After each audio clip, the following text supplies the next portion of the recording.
Bonjour à toutes et à tous, merci d'être avec nous sur Acteur Public TV. On parle cloud aujourd'hui. Nous allons voir comment le nuage peut être un vecteur de transformation, de modernisation, en particulier pour les organisations publiques. Comment améliorer le service aux usagers grâce au cloud. Nous allons vous proposer des cas concrets, tout particulièrement celui de Batigère, un bailleur social déjà très avancé vers le cloud. Vous entendrez évidemment l'expertise d'Oracle et vous saurez tout, a priori, sur l'offre de l'UGAP. Vous pouvez, vous qui nous regardez, à tout moment poser vos questions à nos différents intervenants via le lien Livestorm que vous avez devant votre écran, à côté de l'écran en l'occurrence. Vous allez dans la rubrique questions et non pas dans la rubrique chat. Donc n'hésitez pas à nous poser vos questions et je les ferai évidemment parvenir à nos différents intervenants qui, j'en suis sûr, se feront un plaisir d'y répondre. Nos intervenants, on va vous les présenter. D'abord, Eugène Ebara, bonjour. Bonjour. Alors, vous êtes conseiller secteur public pour le Centre d'excellence cloud chez Capgemini. Exactement. Et vous connaissez très bien l'offre cloud de l'UGAP, la centrale d'achat du secteur public que tout le monde connaît. Laurent Debesse, bonjour. Bonjour. Vous êtes directeur des systèmes d'information de Batigère, un bailleur social, comme je le disais à l'instant. Vous gérez plus de 100 000 logements et vous nous raconterez les solutions que Batigère est allé chercher chez Oracle, notamment pour votre organisation. Carole Voirin, bonjour. Bonjour. Vous êtes directrice commerciale cloud secteur public chez Oracle France. Merci d'être là. Et Marc Bourgier, bonjour. Merci d'être venu jusqu'à nous également, manager architecte cloud secteur public chez Oracle France. On va commencer un peu par dresser le contexte et le cadre. Avec vous, Carole Voirin, d'abord. Pourquoi aller vers le cloud pour une organisation publique en particulier ? Je pense que le cloud est une façon de s'adapter aux bouleversements qui nous arrivent tous les jours, aux nouveaux enjeux environnementaux, sociétaux, de sobriété dans tous les domaines, auxquels les acteurs, les organismes publics doivent en faire face avec des moyens qui souvent sont tout sauf élastiques. Donc le cloud apporte un peu de cette élasticité pour leur permettre de s'adapter. Eugène Ebara. Alors je vais confirmer, en fait effectivement, les bénéfices du cloud permettent aussi de garantir une continuité de service pour les usagers. Et d'ailleurs la période du Covid a bien montré que si on n'a pas des services qui sont disponibles tout le temps, le service public n'est pas rendu. Donc, en plus des bénéfices évoqués, que ce soit autour de la sobriété énergétique, que ce soit autour de la sécurité, de la cybersécurité, des enjeux aussi autour de la souveraineté, puisqu'on parle de service public, et également la réduction des coûts. On va l'évoquer. On va revenir sur tout ça, évidemment, pendant toute cette heure. Laurent Debesse, vous qui avez l'expérience, puisqu'avec Batigère, vous êtes dans le cloud depuis un certain moment, quel est l'avantage en un mot ? On va développer tout ça, évidemment. On va le développer. Pour moi, le cloud est un accélérateur de notre transformation numérique. Donc ça, c'est au niveau de notre organisme. Si je regarde plus avec ma casquette de DSI, pour moi, finalement, on s'affranchit de certains sujets techniques en interne, on les décharge sur le cloud et on se concentre sur des sujets à plus de valeur ajoutée, enfin en tout cas pour les DSI. Marc Bourgier. Je ne peux que être d'accord avec ce que tout le monde a dit. Je rajouterais quand même que le cloud est aussi un vecteur d'innovation qui va permettre de pouvoir accompagner la transformation digitale de nos clients par des nouvelles technologies, par des outils plus performants et peut-être des services un peu plus dédiés au métier. Alors Carole Voirin, on va développer tout ça évidemment donc, pendant toute cette heure. Et n'hésitez pas, je le rappelle, à poser vos questions dans la rubrique questions du Livestorm juste à côté de l'écran. La stratégie de transformation cloud d'Oracle, quelle est-elle, Carole Voirin ? En fait, c'est une stratégie d'ouverture et d'approche pas à pas. Je m'entends. Aujourd'hui, nous avons un certain nombre de clients qui ont un existant important et une dette technologique importante sur leur site.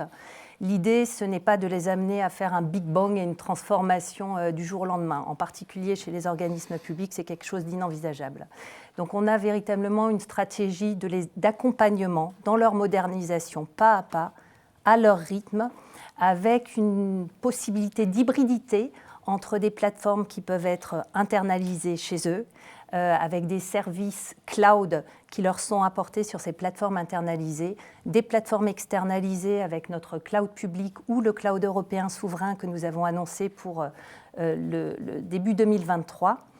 Et l'idée, c'est qu'au sein de cette plateforme, ils aient une possibilité d'évolution, de réversibilité, de pouvoir mettre là où c'est important en fonction de la sensibilité de leurs données, leurs applications critiques pour les faire évoluer, les remettre à l'état de l'art et gagner effectivement en efficacité opérationnelle. Il y a un enjeu de flexibilité en fait. C'est un des enjeux majeurs, en particulier sur les organismes publics. Quelles sont les offres d'Oracle qui, d'après vous, sont les plus adaptées aux acteurs publics ? Alors, je pense qu'aujourd'hui, au vu de l'actualité, toutes les offres qui contribuent à la sécurité sont particulièrement attaquées, puisque malheureusement, avec la crise sanitaire, on a vu exploser les cyberattaques, en particulier sur nos organismes publics très exposés.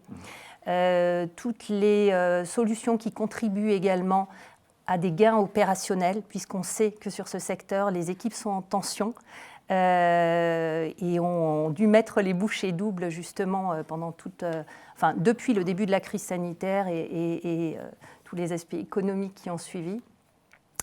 Voilà.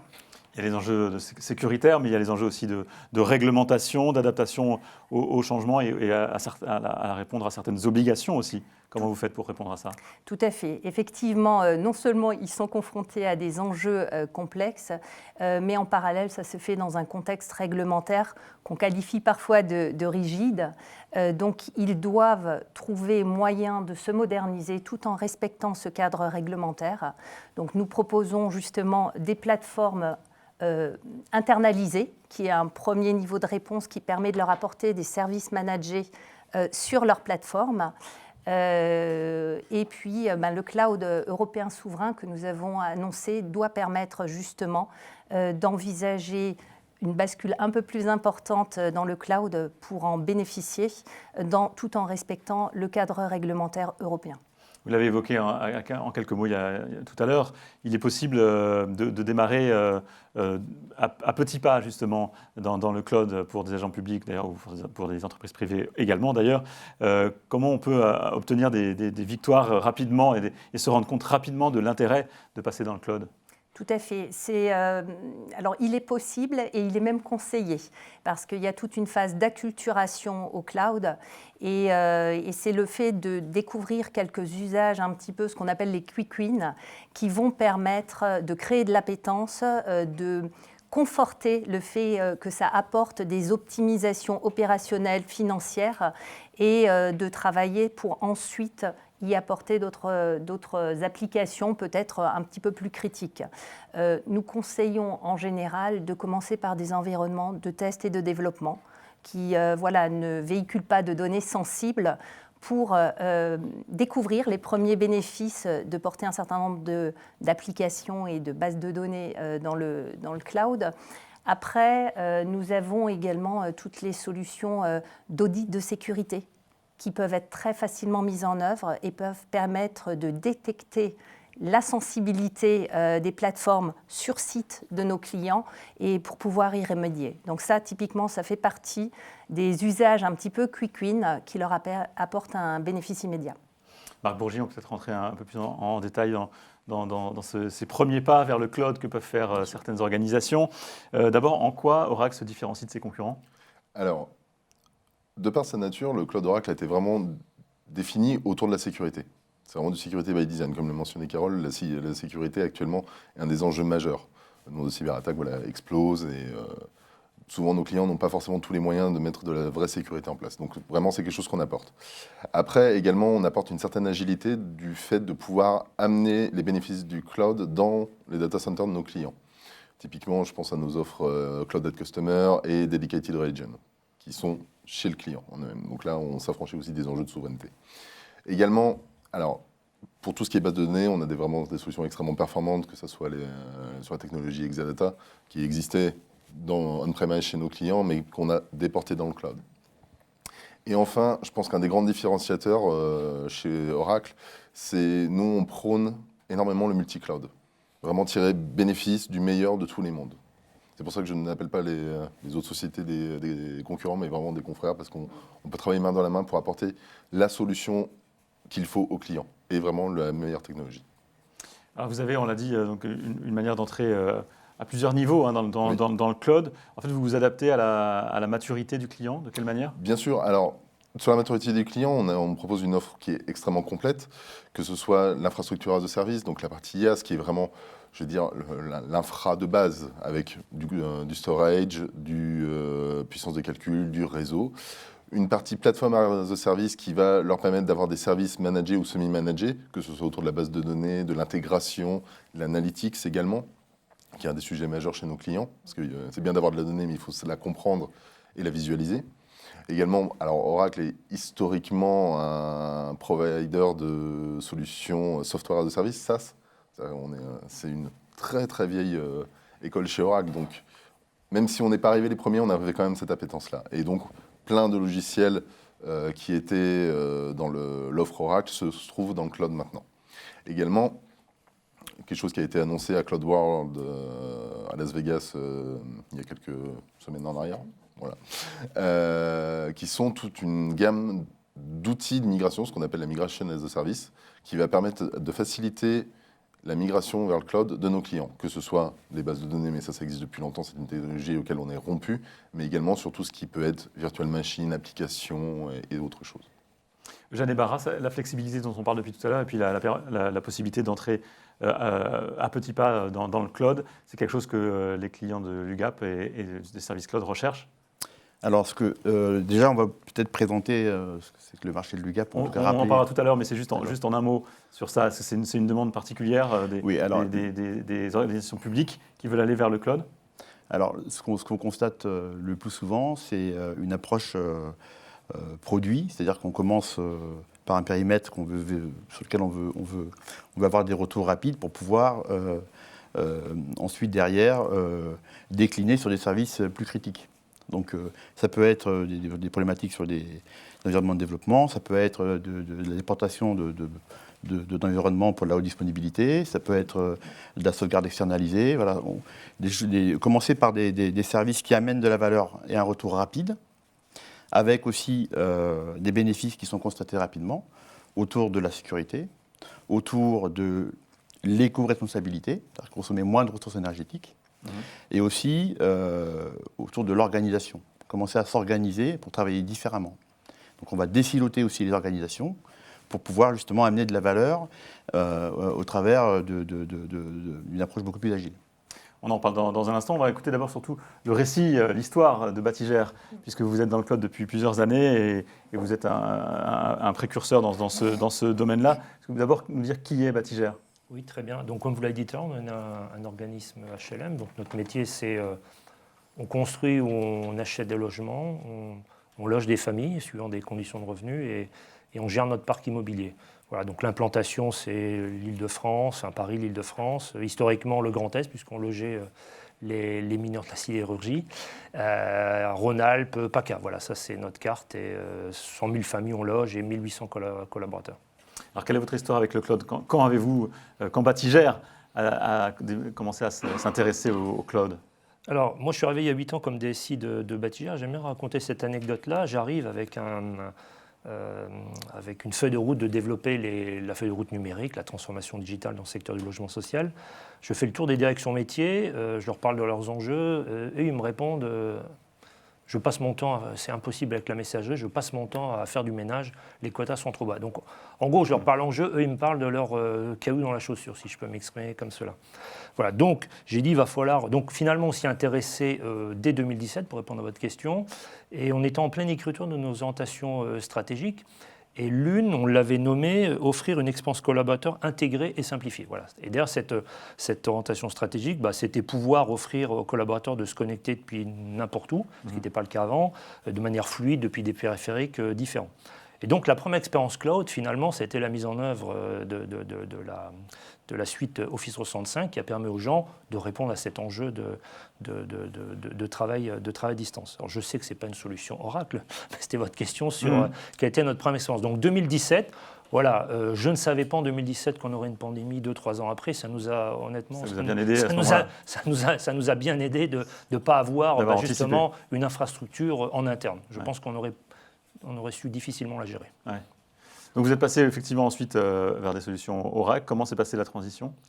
Alors, Oui, comment s'est passée la transition? Juste pour préciser, alors nous sommes clients effectivement Oracle de longue date, bien avant mon arrivée, puisqu'on utilise un logiciel de gestion métier qui est basé sur une base de données Oracle, pour être très clair. On a un entrepôt de données pour tout ce qui est contrôle de gestion qui est sur Oracle. Depuis peu, on a aussi des serveurs de base de données Oracle, des ODR dans le jargon. Voilà, donc voilà, client historique Oracle. On avait une autre orientation stratégique, on en avait 5, mais la deuxième, c'était disposer de plateformes technologiques agiles et sécurisées. Et c'est à ce moment-là qu'on s'est posé la question du cloud. J'entendais ce qu'on disait tout à l'heure. On a plusieurs sociétés, plusieurs projets d'ailleurs, des projets informatiques dans le cadre de notre feuille de route. Et on avait besoin d'environnements, des environnements de test. Ces environnements, on n'en a pas besoin ad vitam aeternam, elles ont une durée de vie limitée. C'est là que nous sommes tournés vers Oracle et comment ils pouvaient nous accompagner en disant est-ce que finalement j'investis en interne de la tuyauterie, de la machine, ou finalement je mets ces environnements dans le cloud. Voilà, donc l'expérience avec Oracle, le cloud doit être un peu à Office 65. Premier usage, c'était nous décharger d'une infrastructure interne, pouvoir avoir cette agilité, d'avoir des environnements, parce qu'on avait beaucoup de projets et on avait on avait un certain nombre de fusions ou de rachats de patrimoine, je le citais tout à l'heure. Donc ça nécessite des environnements spécifiques. Vous avez rencontré des résistances à ce moment-là Alors, les premières résistances, quand on commence à parler de cloud, ce n'est pas les utilisateurs, c'est souvent l'informatique qu'il faut convaincre en interne, parce que le fait qu'on enlève les infrastructures en interne, ils ont l'impression qu'ils perdent une partie de leur métier. Donc le rôle du DSI, en tout cas que je suis, c'était de leur expliquer que oui, gérer des serveurs, dans l'exemple, dans le premier service qu'on a mis en œuvre, c'est bien. Ce n'est pas là que globalement je les attendais. Donc, voilà, donc la première réticence, moi, j'ai envie de dire, elle est d'abord de l'informatique même, où ils ne perçoivent pas très bien l'intérêt du cloud. Ça mène des sujets de sécurité aussi qu'on pourra reparler. J'ai assez vite balayé en disant je ne suis pas persuadé qu'on est plus sécurisé en interne qu'en externe. Voilà. Alors, donc vous avez développé petit à petit votre dispositif cloud. Aujourd'hui, vous en êtes où? Oui, alors effectivement, j'ai noté tout à l'heure ce qui a été dit, c'est-à-dire on a commencé petit. Et moi, j'adhère tout à fait à ça, c'est-à-dire on ne s'est pas tout de suite dit on va tout mettre dans le cloud. En tout cas, même si j'ai poussé les équipes, je n'étais pas convaincu qu'il fallait tout mettre dans le cloud. Il faut expérimenter, comme dans beaucoup de projets. Voilà, donc on a commencé par effectivement ce qu'on peut appeler de l'infrastructure as a service. On a mis en place progressivement d'autres briques offertes par le contrat cloud qu'on avait. Quelque chose que je vais citer, Casby, alors c'est un nom, certes, c'est un nom interne, mais globalement, qu'est-ce que ça fait? Ça permettait de journaliser, de filtrer les usages d'Office 365, voir la géolocalisation des gens, nous lancer des erreurs. Voilà, donc on a utilisé ce produit-là. On a utilisé Oracle Cloud Management, qui est un outil de supervision de nos serveurs. Là, par exemple, j'avance un peu l'histoire, là nous sommes en train, nos sujets actuels, c'est la sécurité de certaines bases de données, on évoquait ce sujet-là, et l'anonymisation, parce que là, c'est une autre chose, c'est le RGPD. Voilà, on a beaucoup de bases de données de production, on a des bases de tests, les bases de tests doivent être anonymisées. Voilà, donc finalement, ce que je veux dire par là, c'est que progressivement on déploie des services, et puis par moment on les enlève aussi, puisqu'on a expérimenté, ça a marché ou ça n'a pas marché. Casby, par exemple, voilà, c'était très bien, puis à un moment on a acheté un autre produit qui avait des fonctionnalités plus larges, de l'éditeur Varonis pour ne pas le citer. Voilà, donc on a enlevé le produit. Donc on a cette souplesse-là de pouvoir mettre des choses, de les expérimenter, puis après de les enlever. Voilà. Vous n'avez jamais l'impression de vous engager sans retour possible? Non, parce que le modèle qu'on a, c'est on achète un crédit auprès d'Oracle. Donc Universal Crédit, c'est ça. Et donc chaque service que je consomme vient débiter ce crédit que j'ai.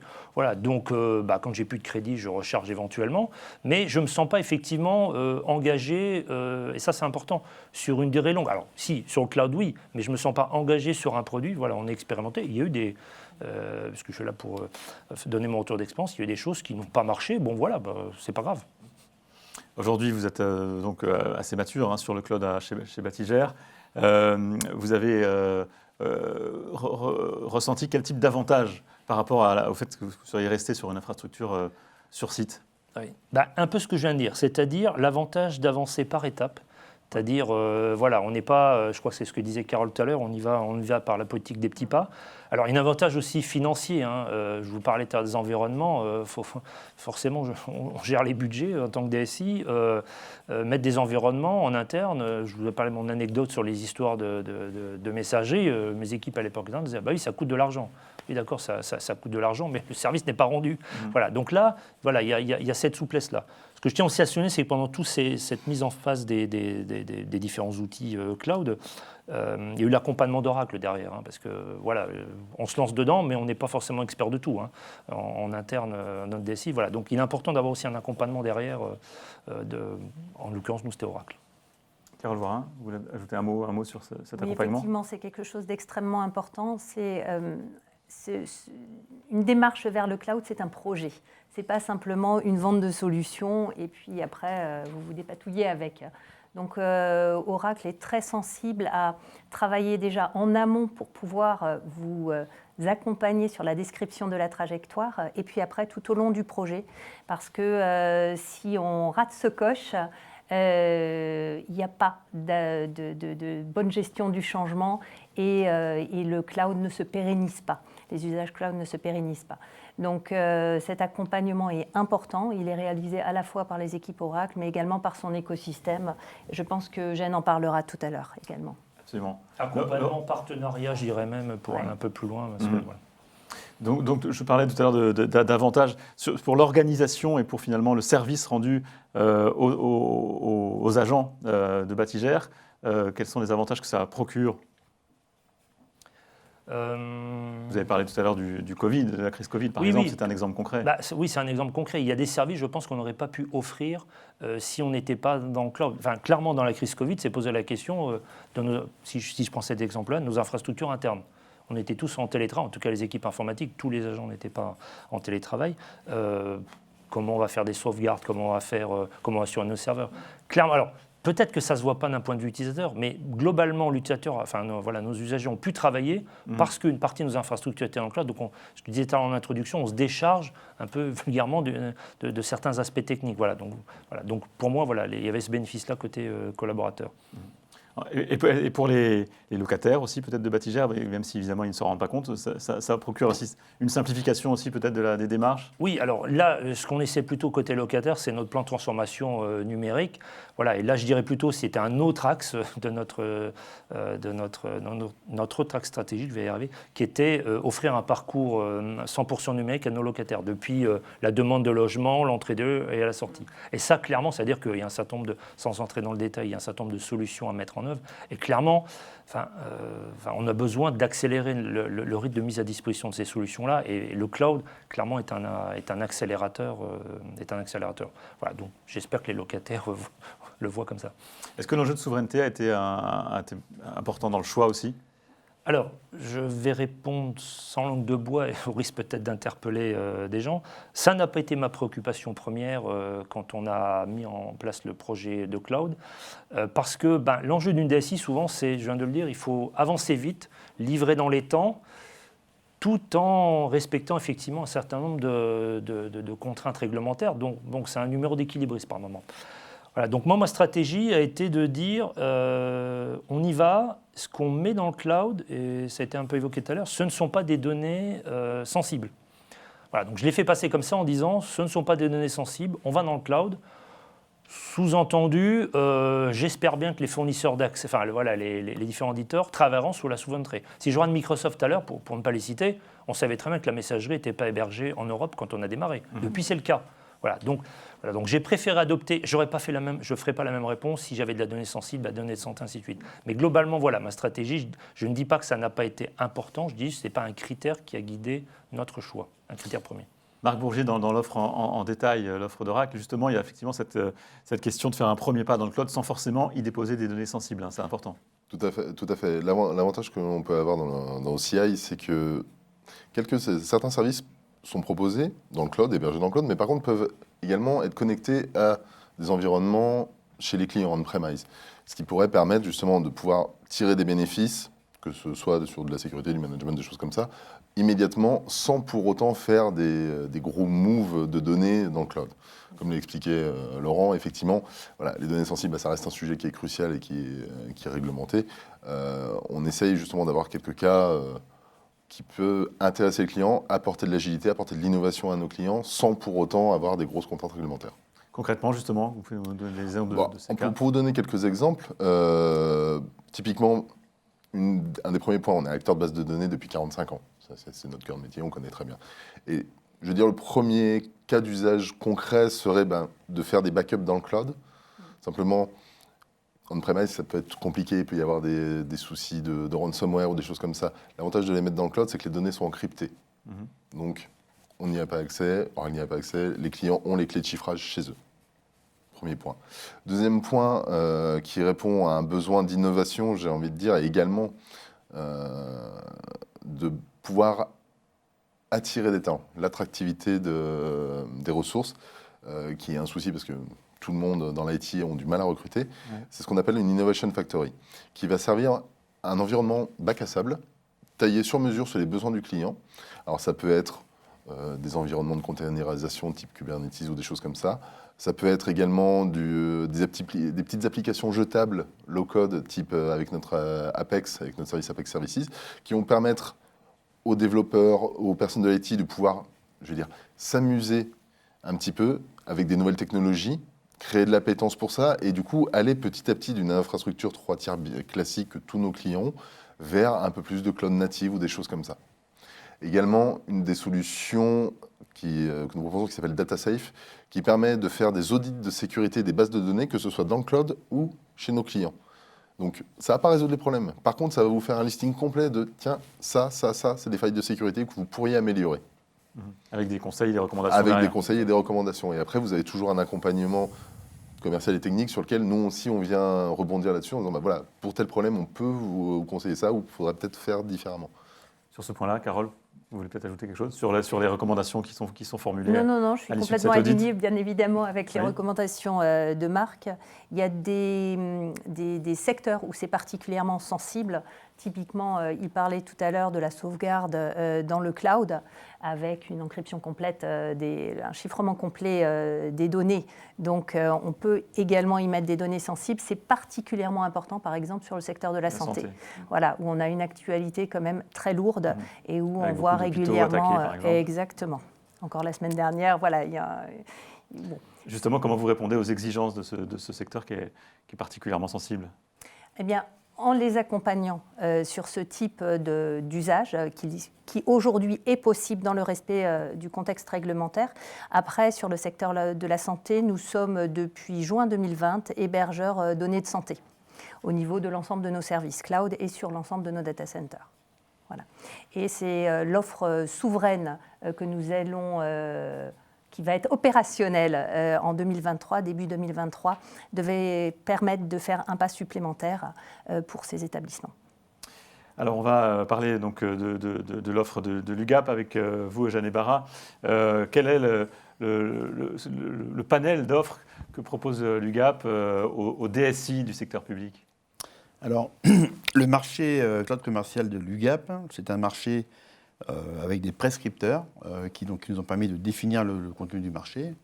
Donc l'UGAP, évidemment, la DINUM, Direction interministérielle numérique, et la DAE. Et donc Capgemini, on a construit donc cette offre de service qui fournit donc aux bénéficiaires de ce marché, ce sont les collectivités et les services publics et parapublics, l'accès à un catalogue de services cloud chez 9 fournisseurs de services que sont Oracle, IBM, AWS, enfin je ne vais pas tous les citer.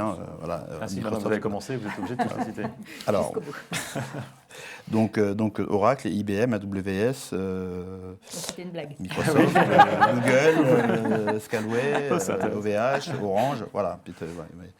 Donc voilà, donc des services qui sont définis pour pouvoir consommer des services d'infrastructure, donc à la fois pouvoir acheter donc, des serveurs à la demande, des machines virtuelles à la demande, du stockage à la demande, des architectures réseau à la demande, des services de plateforme, on peut consommer de la base de données, on peut consommer des services de middleware, Ce n'est pas un marché qui permet d'acheter des services SaaS. Donc on n'achètera pas de logiciel vers ce marché-là, c'est un autre marché.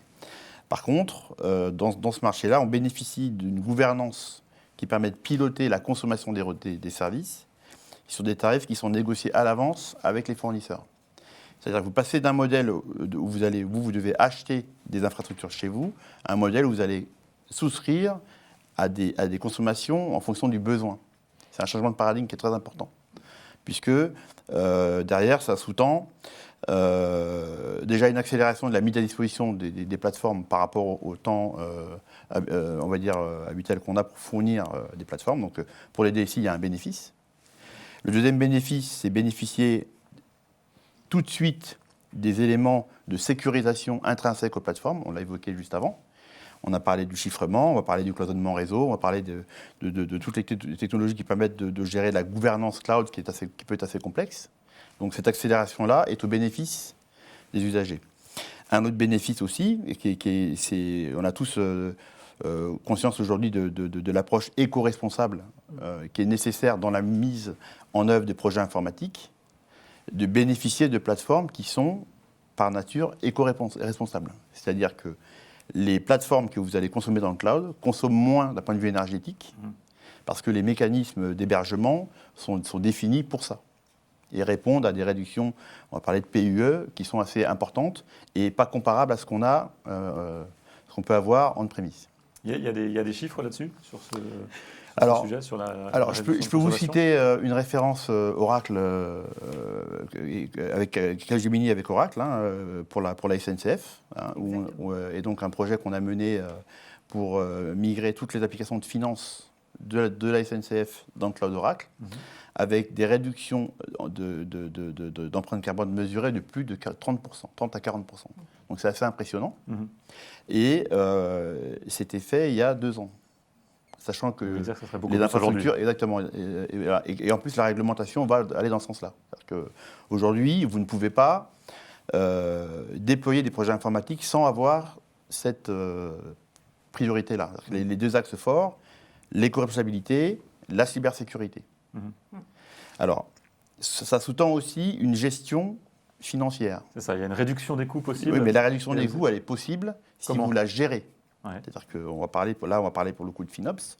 C'est-à-dire qu'il faut avoir aussi, faire travailler des contrôleurs de gestion avec des experts cloud pour pouvoir réajuster en fonction des consommations les services pour qu'ils soient au bon prix. Donc on passe d'un modèle d'affectation de ressources qui sont immobiles, donc on va dire CAPEX, à un modèle OPEX où la consommation va fluctuer et avec un suivi et un pilotage. Via ces méthodes FinOps, on arrive justement à avoir des bénéfices très intéressants. En complément d'un dimensionnement à l'usage. Et c'est vraiment un des gros avantages du cloud qui a un effet économique immédiat. C'est qu'effectivement, on peut ajuster en fonction des pics de charge. Exactement. Alors, sur le sujet de la flexibilité, ce qui est intéressant, c'est que, effectivement, en fonction des besoins métiers, par rapport à des pics de charge, on affecte, on alloue, on désalloue, sans impact. Allez-y, Laurent Devesse. Pour illustrer ce que dit Eugène, parce qu'on est client, effectivement, classiquement, on achète des machines, on est licencié au processeur, voilà, nous on a 28 cœurs, et une fois par mois, on fait le quitancement de nos locataires. C'est là qu'on a besoin de puissance, et aujourd'hui, finalement, on regarde, on se dit, non, on ne va pas mettre, parce que je vais acheter quelque chose pour l'utiliser une journée dans le mois, donc je ne le fais pas. Donc je préfère que le traitement soit plus long. Et c'est là qu'on travaille pour illustrer en se disant, dans le mois, la machine qu'on a, elle n'a pas 28 cœurs, elle en a plus de 30, elle en a 32. Donc j'ai de la réserve, mais je ne peux pas l'utiliser, puisque sinon je suis en inégalité et Aura va venir me voir. Donc voilà, c'est une illustration sur comment on peut concrètement, une fois par mois, j'ai besoin de quittancer. Voilà. Alors, pour revenir sur le marché, parce que le marché du GAP, il a aussi d'autres intérêts. La mise à disposition des services via ce marché, c'est pour que les bénéficiaires puissent venir consommer ces services. À côté de ça, il faut accompagner cette consommation de services. Donc il y a d'autres marchés avec l'UGAP, notamment le P2I, qui permet à des sociétés de services, des experts du domaine, dont Capgemini fait partie, d'accompagner les projets sur le terrain. L'approche de transformation, l'approche de conduite de changement, l'approche de changement de modèle opérationnel, parce que la manière dont vous allez opérer les plateformes chez vous n'est pas la même dans le cloud. Donc ça veut dire qu'il faut aussi suivre l'organisation, amener les bonnes compétences, accompagner cette transition-là pour, d'ailleurs on le voit le plus souvent, que les bénéficiaires puissent être autonomes et donc eux-mêmes gérer leur cloud quand c'est possible. On parlait de tension des ressources tout à l'heure. Aller dans le cloud, c'est aussi pouvoir se concentrer sur la valeur du travail et non sur des tâches, on va dire, entre guillemets, rébarbatives. Donc il y a un accompagnement qui est proposé. Voilà. Exactement. Donc ça, c'est d'autres marchés, mais c'est important de le souligner, que les transformations passent d'abord aussi par, on va dire, des soutiens forts aussi en interne. Il faut aussi qu'il y ait une volonté forte. Vous avez parlé de stratégie. C'est très très important, c'est-à-dire qu'il faut qu'il y ait des soutiens aussi en interne pour pouvoir insuffler la dynamique, parce que on voit les difficultés sur le terrain de gens qui sont réfractaires au changement parce qu'ils pensent qu'ils perdent du périmètre ou que leur métier va changer ou qu'ils ne sont pas, on va dire, dans le coup. Ben non, ça s'accompagne en fait. Ça s'accompagne et c'est aussi important, voire même plus important que la dimension technologique. Après, les bénéfices, au-delà de ces aspects-là, l'innovation. L'innovation, c'est des opportunités pour les usagers in fine de bénéficier de services plus proches de leurs besoins et donc d'améliorer l'expérience utilisateur. Un portail de services qui permet, comme vous l'avez évoqué, de suivre toute la chaîne de traitement pour l'usager, c'est un bénéfice. C'est un bénéfice et la dématérialisation permet de généraliser l'usage à tous. Si je peux me permettre. Bourget. Le cloud, l'agilité du cloud, elle est à la fois effectivement technologique, qui vous permet de pouvoir tester plusieurs choses, financières, parce qu'il peut y avoir des énormes gains dus au FinOps, mais surtout, ce qui est important, c'est que s'affranchir d'un certain nombre de sujets d'infrastructure, comme le mentionnait Laurent, va permettre de remettre le métier, l'utilisateur au centre de tout. Et ça, c'est primordial. On ne va plus réfléchir en termes de capacité structurelle de notre informatique, on va réfléchir en quel est le vrai besoin métier. Et les personnes de la DSI, des personnes informatiques, vont pouvoir se concentrer là-dessus. Et plus sur des tâches, je veux dire, un peu rébarbatives qu'on a tous fait en tant qu'informaticiens, qui ne sont pas très valorisantes. Là, on remet de la valeur dans le métier. Et la valeur, elle est sur l'utilisateur final. Ce ne sont plus les capacités informatiques qui définissent l'offre, mais c'est l'inverse. Exactement. Pour consommer des services, en fait, les équipes d'infrastructure, aujourd'hui, sont fournisseurs de services internes pour le métier. Mais pour ça, il faut être attractif. Parce que le métier peut consommer des services cloud sans passer par les services internes.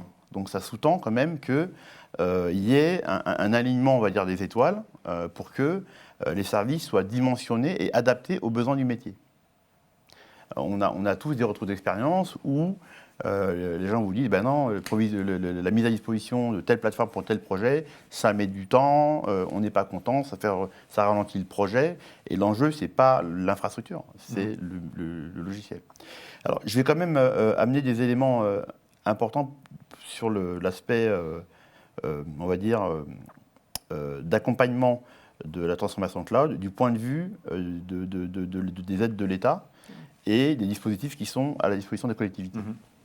Alors, l'ADINUM, via le plan France Relance, a un certain nombre de dispositifs qui permettent d'accompagner les collectivités. Ça, c'est important et j'invite les collectivités qui n'ont pas fait de se renseigner là-dessus parce qu'il y a des dispositifs qui sont très intéressants. En un mot, de quelle manière ? Il y a la mise à disposition de services d'accompagnement pour des infrastructures interministérielles.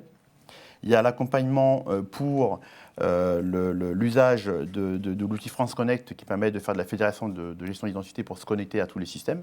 Ça, c'est important aussi.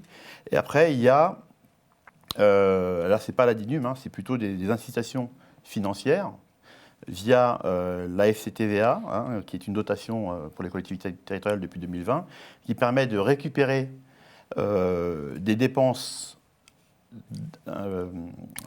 cloud, des dépenses informatiques liées à des projets cloud, et donc de récupérer aussi de l'argent sur les dépenses informatiques classiques. Avant cette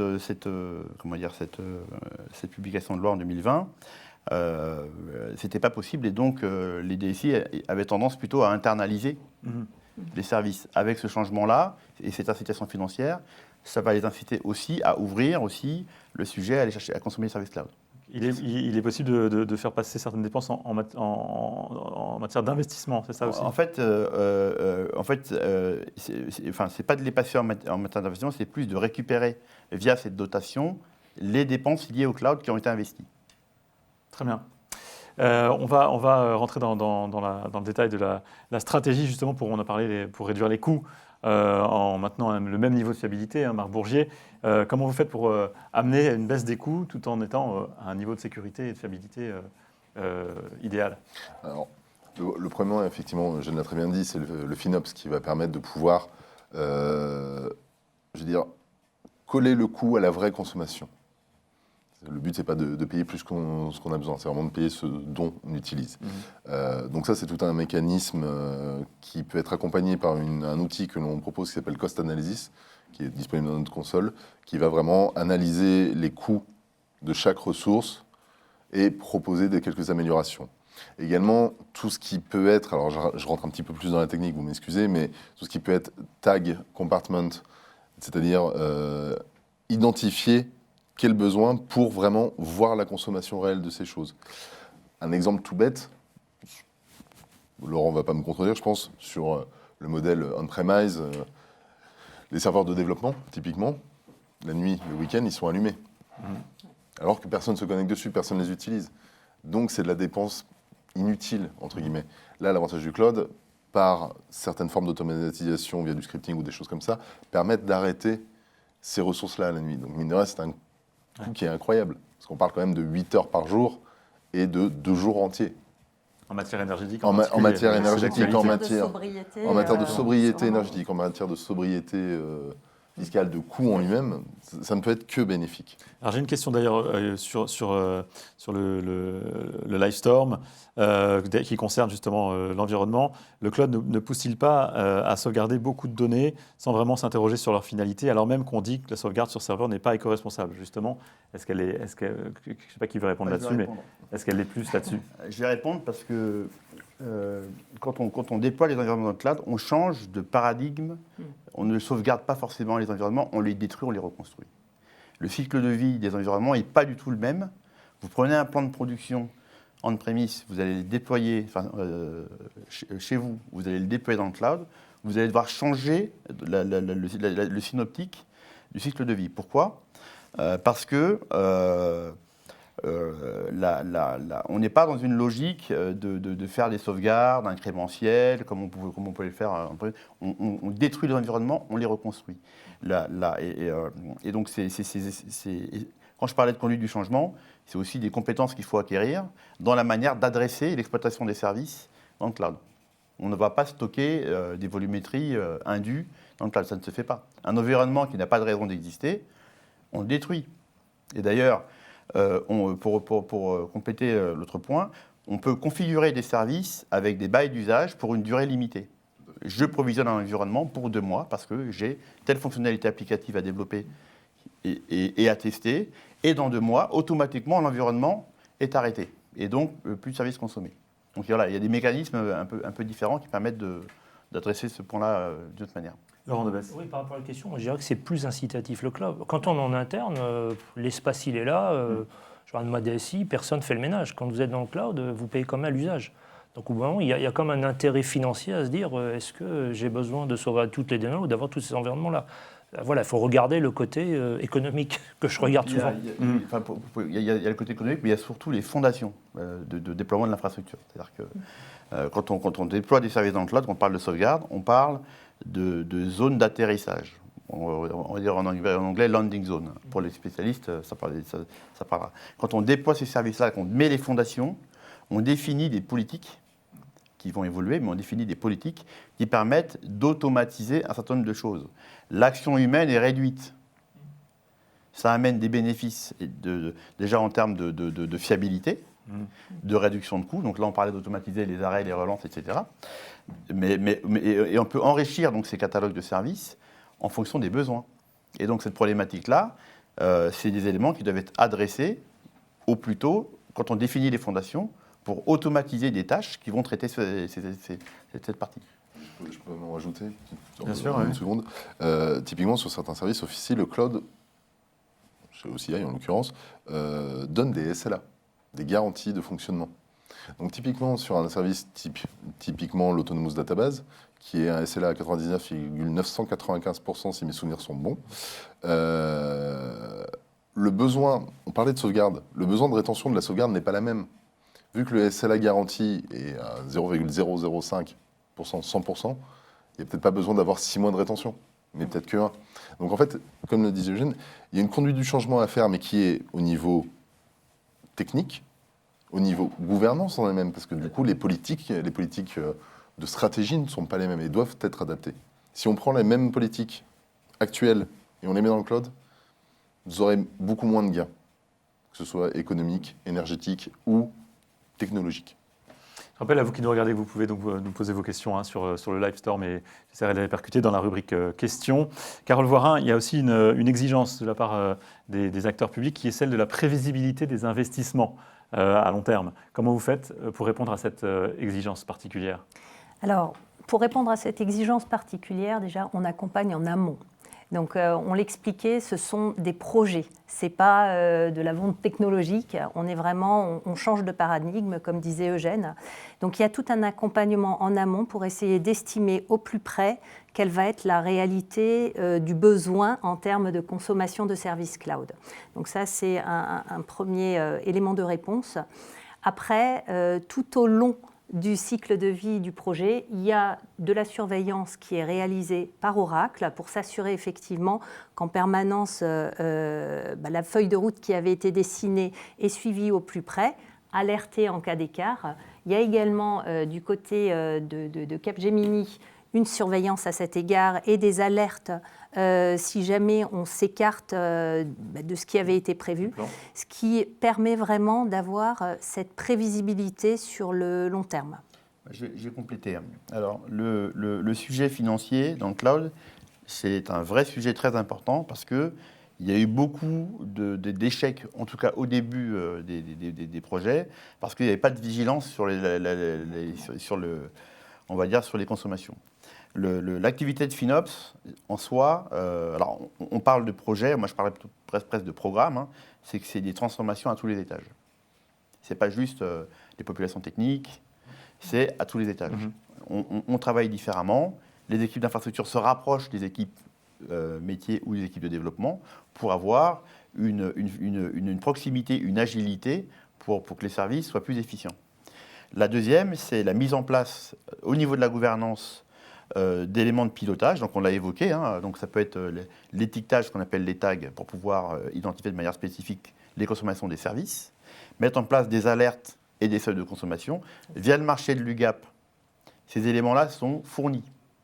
Quand vous consommez des services via l'UGAP, toute la gouvernance qui permet de piloter la gestion des coûts, elle est fournie dans des reportings qui est diffusée, et les alertes par rapport à ce que vous avez souscrit en termes de bons de crédit cloud, vous permettent donc de vous réajuster. Ça, c'est important de le dire. Par contre, ça n'empêche pas, en interne, d'identifier, côté contrôle de gestion et côté IT, des gens qui vont travailler ensemble pour piloter ce travail-là. Et donc, nous, Capgemini, sur les programmes de transformation cloud, on a une approche bout en bout. Ça veut dire qu'on intervient en amont avec Oracle sur la stratégie, les insights, les éléments qui permettent de dire il y a un retour sur investissement pour un DSI d'aller dans le cloud. On accompagne le projet dans sa transformation. Donc, on accompagne l'effort de migration, l'assessment, on va dire l'analyse des éléments à transformer, à migrer, etc. Et aussi, on accompagne les opérations. Les opérations dans le cloud nécessitent des compétences spécifiques. Et donc, et ça peut être à 2 mains, à 4 mains. Il y a des DSI qui préfèrent récupérer la compétence. On est flexible là-dessus. Et on met en place ce qu'on appelle des design authority, où toutes les parties prenantes, au niveau de la gouvernance, travaillent en co-construction. Oracle, Capgemini et le client, ensemble, prennent les décisions techniques, stratégiques. Le FinOps, c'est un sujet qui est à mi-chemin entre les deux. Laurent Devesse, c'est quelque chose que vous avez vécu, vous, justement, sur la mise en place du cloud Oui, c'est ce que je disais tout à l'heure, cette optimisation, tout à fait, oui. Et Carole Voirin. je vais reprendre quelque chose que disait Laurent tout à l'heure. Il parlait justement du fait que voilà, il pouvait tester un service. Si ce service finalement ne répondait pas aux besoins, il était abandonné. Il utilisait ses crédits cloud pour un autre service. Ça également, ça permet de rester dans des budgets qui ont été prévus. Et un dernier élément de réponse, lorsque vous êtes sur un monde classique sur site, pour gérer un pic de charge, pour gérer un événement, il y a des investissements lourds qui sont nécessaires. Et c'est souvent ça qui plombe le budget des services informatiques. Au travers du cloud, effectivement, vous allez monter à la volée, on va dire, des infrastructures, les environnements dont vous avez besoin pour gérer un événement particulier. Et aussitôt qu'il est terminé, vous pouvez effectivement l'arrêter.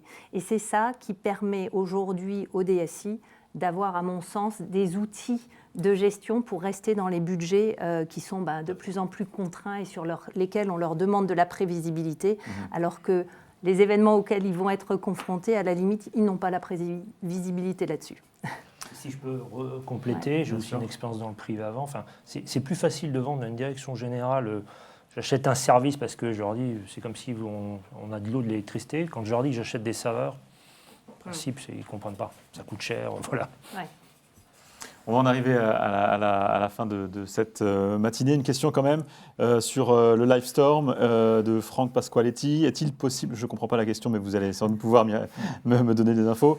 Est-il possible de faire du Bring Your Own Key ou du Hold Your Own Key pour le chiffrement? Je ne sais pas qui peut répondre là-dessus. Marc Bourgier, probablement.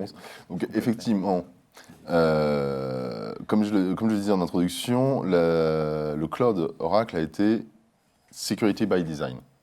C'est vraiment la sécurité du client et la sécurité des données. Donc effectivement, quand vous créez une base de données sur Oracle, par exemple, la clé de chiffrement vous appartient. C'est-à-dire que vous la récupérez, vous la stockez chez vous dans votre infrastructure ou dans votre logiciel de key management. Mais Oracle, il n'y a pas accès. Donc, la donnée qui est sur le cloud, et ça c'est primordial, même on ne peut pas la voir. Mais même si on la voyait, on ne pourrait pas voir ce qu'il y a dedans, puisque la clé n'est pas chez nous, elle est chez le client. Et donc, effectivement, pour répondre à la question de M. Pasqualetti, c'est vraiment de pouvoir, le client ramène ses clés de chiffrement. Ça ramène sa sécurité à lui. Je vais compléter. En fait, le chiffrement, il est à la fois sur la donnée stockée, parce qu'il y a un chiffrage au niveau matériel, un chiffrage au niveau de la donnée, au niveau logique, et il est aussi sur le chiffrement sur la donnée en transit. Tout à fait. Donc ça veut dire que la donnée, et quelle que soit sa nature finalement, elle est chiffrée bout en bout. Alors il y a deux manières de faire. Il y a soit les clés de chiffrement, elles sont récupérées, parce qu'Oracle a son gestionnaire de clés, et vous récupérez la clé, vous la stockez chez vous. Mais vous pouvez aussi avoir votre gestionnaire de clés et publier votre clé pour qu'elle soit utilisée. Et donc à ce moment-là, c'est vous qui prenez la responsabilité de la gestion des certificats. Voilà. Donc il y a les deux possibilités qui peuvent être mises en œuvre.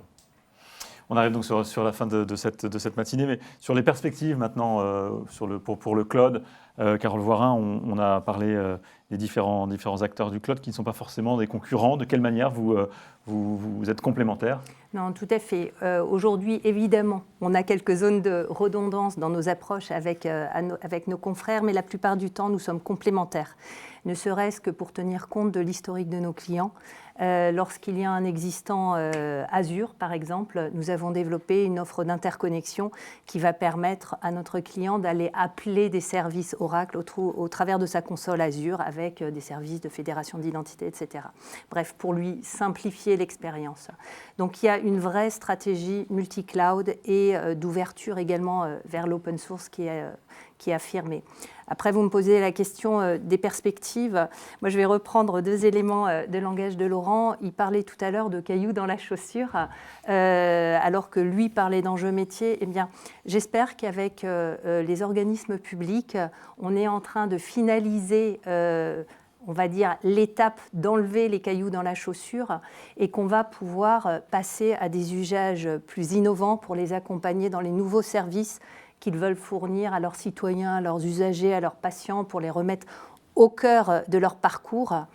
et donc se mettre à courir et permettre au DSI de ne plus jouer, deuxième élément de langage, les équilibristes entre finalement leur nécessité de se transformer, d'être agile et tout le contexte réglementaire sur le secteur public. Et nous espérons que le cloud européen souverain qui va être opérationnel permettra d'apporter un élément de réponse et d'accélérer encore cette transformation. Laurent Debesse, sur cette même question, comment aider les organismes publics à passer effectivement de cette stratégie de petits pas qu'on a évoquée depuis le début de cette matinée, c'est-à-dire y aller doucement pour apprivoiser finalement la bête, le cloud, et puis effectivement se mettre à courir, comme le dit Carole Voirin. Oui. C'est un peu ce qu'on a fait nous, effectivement, politique des petits pas. Si je conclue là-dessus, effectivement, en 2020, on avait renouvelé notre marché d'infrastructures et on s'est dit, oui, en 2020, on va dans le cloud. Mais on a ouvert beaucoup trop d'options. Et je pense que globalement, il faut définir une vraie stratégie cloud. Il faut d'abord commencer par de l'expérimentation, puis après définir quelle est la stratégie. Pour moi, il y a 4 critères à prendre en compte qui ont été cités tout au long de l'heure. Il y a le sujet des compétences. Voilà. Et des compétences, c'est difficile de recruter certaines compétences aujourd'hui dans des DSI en interne, et alors qu'on ne nous attend pas là-dessus, on ne nous attend pas sur des éléments infra. Et j'ai été patron de production informatique pendant 7 ans, donc je sais de quoi je parle. Deuxième sujet, c'est la sécurité pour moi, voilà, qu'il faut se poser la question. Où est-ce qu'on met nos données? Est-ce qu'on est plus sécurisé en interne ou dans le cloud? Ça sera peut-être l'objet d'un débat.